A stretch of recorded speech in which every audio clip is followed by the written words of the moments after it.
Bastar and Naxal story 2 hours run టైంతో థియేటర్స్లో Hindi and తెలుగులో రిలీజ్ అయ్యి అంతగా ఆడలేదు. ఇప్పుడు G5లో స్ట్రీమ్ అవుతుంది.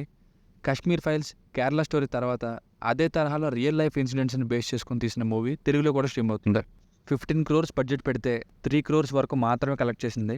చాలా ఏళ్ల క్రితం ఛత్తీస్గఢ్లో బస్తర్లో పేదవాళ్ళకి అభివృద్ధిని చేయనివ్వకుండా నక్సల్స్ ఎలా పేద ప్రజల నుండి బాలలో కొందరే చేర్చుకునేవారు, మళ్ళీ వాళ్ళ చేతనే చంపేవారని, అప్పుడు గన్ల రూపంలో ఉన్న డబ్బుని మధ్యలో పెట్టుకుని పాలిటిక్స్ ఎలా చేశారు, ఈ దారుణాలు ఆపడానికి ప్రెగ్నెన్సీతో ఉన్న IPS ఆఫీసర్ నీర్జా మాధవన్ గారు ఎలాంటి రిస్క్ తీసుకున్నారు, ఈ రియల్ ఇన్సిడెంట్స్ అన్నింటినీ చూపించిందే సినిమా.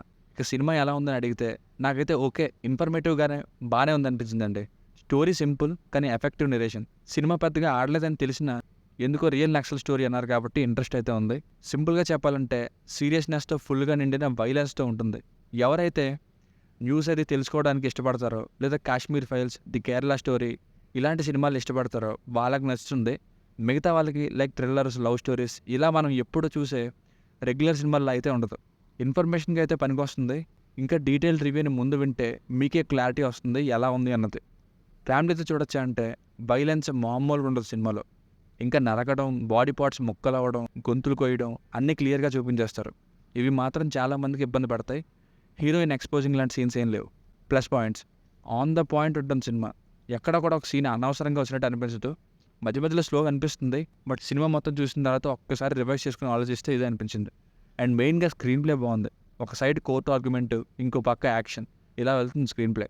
నిజానికి సినిమా తక్కువ హైప్తో రావడంతో అసలు ఈ బస్తర్ అసలు స్టోరీ ఏంటో తెలియక అసలు ఈ స్టోరీ ఏంటో కాస్త బ్యాక్గ్రౌండ్ చెక్ చేశా గూగుల్లో. అప్పుడు తెలిసింది అసలు ఎక్కడ మొదలైంది, ఎక్కడి వరకు ఇంకా కొనసాగుతూ ఉందని. కొన్ని ఫ్యాక్ట్స్ చెప్తారు సినిమాలో, వింటుంటే అసలు బాబోయ్ అనిపించింది. ఒక మనిషిని నెగిటివ్గా కంట్రోల్ చేయడానికి 15 years పడుతుంది. అందుకే 15 years ముందు నుండే ట్రైనింగ్ ఇస్తారంట. మావోయిస్టులు ఇప్పటి వరకు 15,000 మంది సైనికులు చంపారంట. సర్ప్రైజింగ్ ఫ్యాక్టర్ ఏంటంటే అసలు IPS ఆఫీసర్ నీర్జా మాధవన్ గారి రోల్లో ఆదర్శ్ శర్మ గారు ఇంత బాగా పర్ఫామ్ చేస్తారనుకోలే. యాక్షన్ సీన్స్లోను, హోమ్ మినిస్టర్ ముందు వాదించే సీన్లోనూ మంచి యాక్టింగ్ చూడొచ్చు.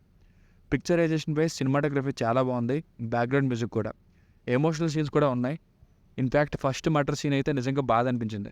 మైనస్ పాయింట్స్, డబ్బింగ్ బాగాలేదు. ఏదో స్మోకింగ్ యాడ్లో డబ్బింగ్లా ఉంది ఆదర్శ్ శర్మ గారిది.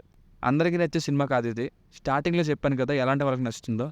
అండ్ చాలామందికి అసలు ఈ బస్తర్లోని నక్సల్ స్టోరీ ఏంటో తెలియదు. ఇన్ఫ్యాక్ట్ నాకు కూడా. కాబట్టి స్టార్టింగ్ నుండి మెయిన్గా ఫస్ట్ 15 minutesలో ఊరి పేర్లు అవి చూపిస్తారు. నేనైతే గూగుల్ చేశా ఏ ఊరు ఎక్కడుందో అని. ఇంకా టూ మచ్ వైలెన్స్ విషయంలో ఏమాత్రం కాంప్రమైజ్ అవ్వలేదు సినిమాలో. కొన్ని చోట్ల సినిమా స్లోగా కూడా ఉంటుంది, కానీ మనకి ఎందుకు ఇంట్రెస్టింగ్గా ఉంటుందంటే ఎఫెక్టివ్ నెరేషన్ వల్ల. కొన్ని విషయాలు రియల్గా జరిగిన దాన్ని సినిమాటిక్గా కాకుండా నార్మల్గా ఉంచేశారని అర్థమవుతుంది. అలాంటి 2-3 సీన్స్ మాత్రం సినిమాటిక్గా ఉండవు. సో ఫైనల్గా మూవీకి వర్డిక్ట్ ఏంటంటే కొంత సెలెక్టెడ్ ఆడియన్స్కి నచ్చుతుంది. స్టోరీ పెద్దగా ఏం లేకపోయినా మెల్లగా అలా 2 hours ఇంట్రెస్టింగ్గానే ఉంది. కొన్ని సీన్స్ బాగానే వర్క్ అవుతాయి. వైలెన్స్ సినిమాలు నచ్చే వరకు ఈ సినిమా ఇంకా బాగా నచ్చుతుంది. మిగతా వాళ్ళకి జస్ట్ ఇన్ఫర్మేటివ్గా ఉంటుంది. Effective but for limited section of audience. దీనికి రేటింగ్ వచ్చేసి ఇది నా ఒపీనియన్ 2.75/5. మీకు కనుక రివ్యూ నచ్చినట్లయితే మరిన్ని రివ్యూస్ కోసం మన ఛానల్ని సబ్స్క్రైబ్ చేసుకోండి. Thank you.